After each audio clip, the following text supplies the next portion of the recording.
বাংলা সিনেমার জনপ্রিয় মেগাস্টার দেব অধিকারী অভিনীত নতুন ছবি রঘু ডাকাতের প্রমোশন শনিবার দুপুরে জমকালো আয়োজনের মধ্য দিয়ে সম্পন্ন হলো। এই অনুষ্ঠানটি পরিচালনায় ছিলেন মালদা জেলা সাংস্কৃতিক পরিচালন কমিটির প্রেসিডেন্ট প্রসেনজিৎ দাস। চরম গরম আর কাঠফাটা রোদ উপেক্ষা করে হাজারো দর্শক সকাল থেকেই ভিড় জমিয়েছিলেন বৃন্দাবনী ময়দানে। প্রায় ৩ থেকে ৪ ঘন্টা দাঁড়িয়ে থেকে তারা অপেক্ষা করলেন তাদের প্রিয় তারকাদের এক ঝলক দেখার জন্য।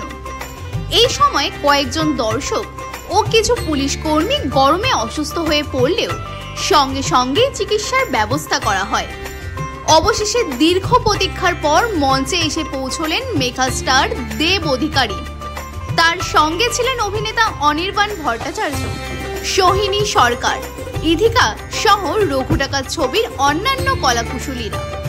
তারকাদের এক ঝলক দেখতেই আনন্দ ও উচ্ছ্বাসে লাফিয়ে উঠলেন উপস্থিত ভক্তরা। এভাবেই মালদা শহর সাক্ষী থাকলো বাংলা সিনেমার এক ব্যতিক্রমী প্রমোশনে। মালদা থেকে হরেশ চৌধুরীর রিপোর্ট, বাংলার কথা।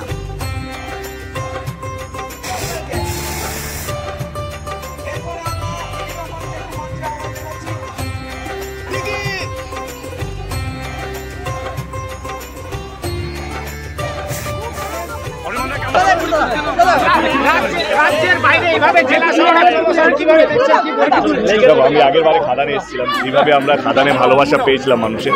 আমার মনে হয়েছিল এই ভালোবাসাটা ফেরত দেওয়ার পর খাদানে মালদার মানুষ যেভাবে আমাদেরকে ভালোবাসা দিয়েছে, আজকে আমি খাদান নয়, যেই পরের ছবিটা রঘু ডাকাত করছি, রঘু ডাকাতের সমস্ত কলা কুশলীদেরকে নিয়ে আমরা মালদাতে পৌঁছে গেছি। শুধু মালদা নয়, নর্থ বেঙ্গল অনেকগুলো ডিস্ট্রিক্টে আমরা যাচ্ছি। নর্থ বেঙ্গল সাউথ বেঙ্গল আমরা অনেকগুলো জায়গায় যাচ্ছি, অনেক লোক।